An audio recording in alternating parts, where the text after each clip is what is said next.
घर में चहल पहल थी। बच्चे खुशी से चहक रहे थे। घर की साज सज्जा और मेहमानों के स्वागत सत्कार का प्रबंध करने में घर के बड़े बुजुर्ग व्यस्त थे। किंतु शशि का मन उदास था। उसे कुछ भी अच्छा नहीं लग रहा था। दरअसल आज उसकी सगाई थी। घर की महिलाएं बार बार उसे साज श्रृंगार के लिए कह रही थी, लेकिन वह चुपचाप खिड़की के बाहर देख रही थी। उसे कुछ सूझ नहीं रहा था कि क्या करे।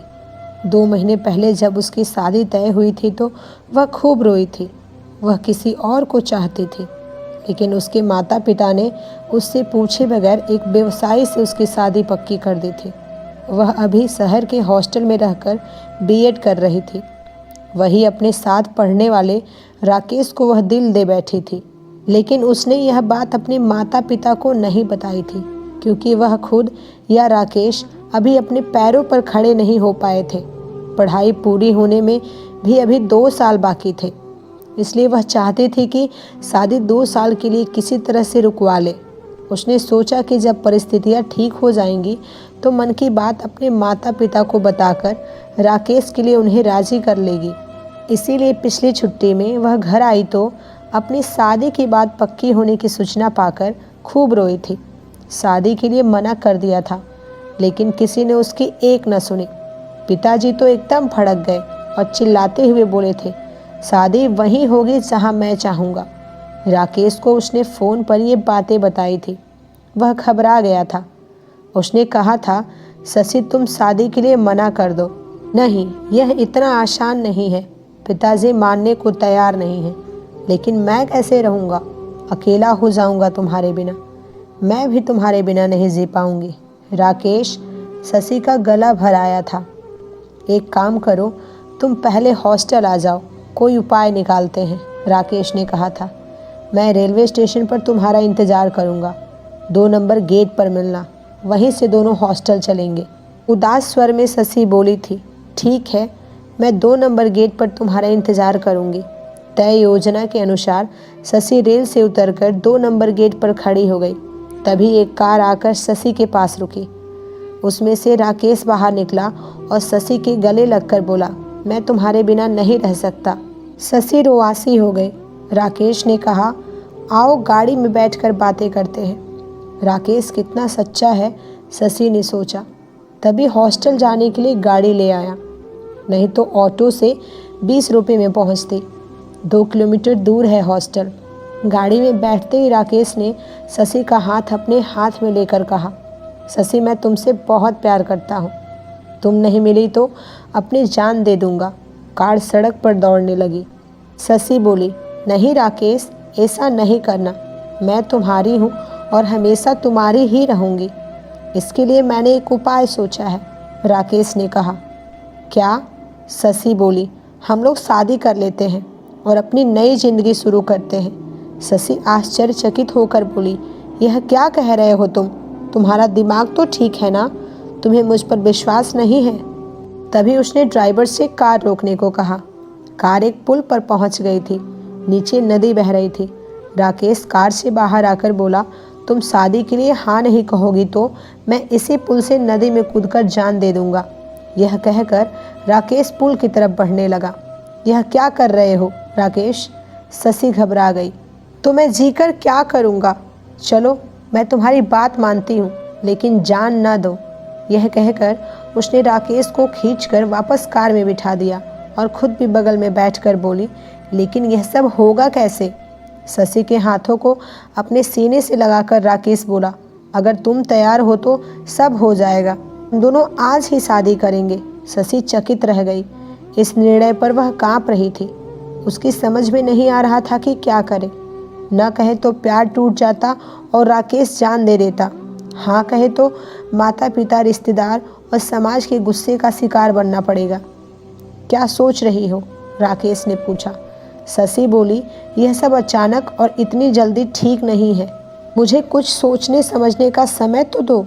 इसका मतलब तुम्हें मुझसे प्यार नहीं है। ठीक है, मत करो शादी, मैं भी जिंदा नहीं रहूँगा। अरे यह क्या कर रहे हो? मैं तुम्हारी हूँ, लेकिन शादी कोई खेल नहीं है। कैसे शादी होगी? हम कहाँ रहेंगे?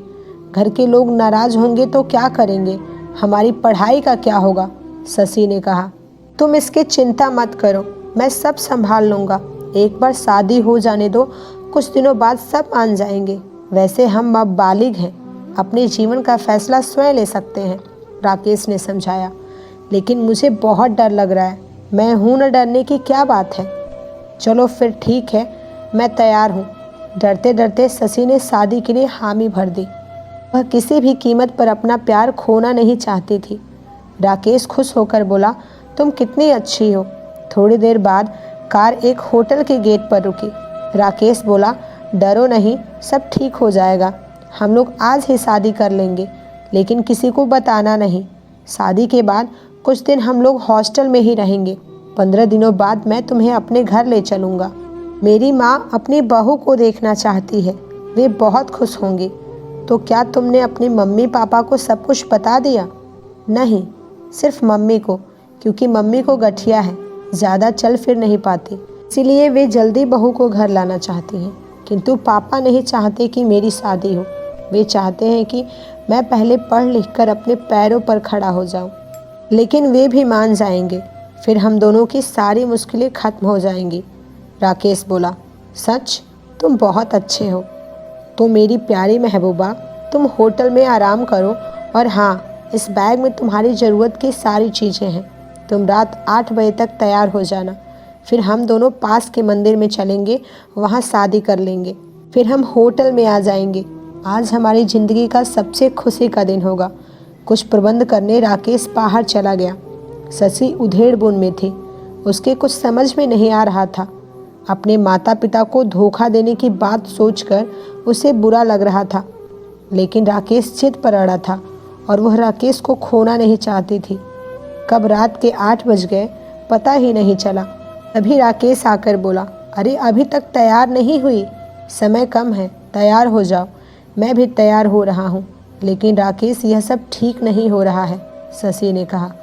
यदि ऐसा है तो चलो, तुम्हें हॉस्टल पहुँचा देता हूँ, किंतु मुझे हमेशा के लिए भूल जाना। मैं इस दुनिया से दूर चला जाऊँगा। जहाँ प्यार नहीं वहाँ जीकर क्या करना। राकेश उदास होकर बोला, तुम बहुत जिद्दी हो राकेश। डरती हूँ कहीं कुछ बुरा ना हो जाए, लेकिन मैं किसी कीमत पर अपना प्यार पाना चाहता हूँ, नहीं तो। बस राकेश, और कुछ मत कहो। 1 घंटे में तैयार होकर दोनों पास के एक मंदिर में पहुँच गए। वहाँ राकेश के कुछ दोस्त पहले से मौजूद थे। राकेश मंदिर के पुजारी से बोला, पंडित जी, हमारी शादी जल्दी से करा दीजिए।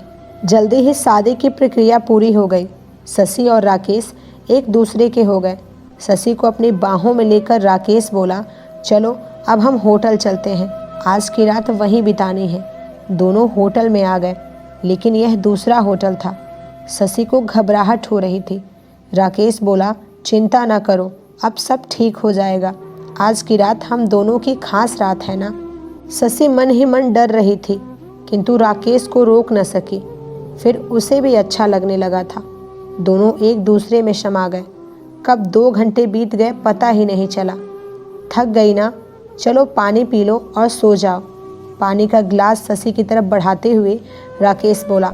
शशि ने पानी पी लिया। जल्द ही उसे नींद आने लगी। वह सो गई। सुबह जब शशि की नींद खुली तो वह हक्का बक्का रह गई। उसके शरीर पर एक भी वस्त्र नहीं था। उसके मुंह से चीख निकल गई जब उसने देखा कि कमरे में राकेश के अलावा 3 और लड़के थे। सब मुस्कुरा रहे थे। तभी राकेश बोला, चुप रहो जाने मन, यहाँ तुम्हारी आवाज़ सुनने वाला कोई नहीं है। ज़्यादा इधर उधर की तो तेरी आवाज़ को हमेशा के लिए खामोश कर देंगे। यह तुमने अच्छा नहीं किया राकेश। अपने शरीर को ढकने का प्रयास करती हुई शशि रोने लगी। तुमने मुझे बर्बाद कर दिया। मैं सबको बता दूंगी, पुलिस में शिकायत करूंगी। नहीं, तुम ऐसा नहीं करोगी, अन्यथा हम तुम्हें जिंदा नहीं छोड़ेंगे।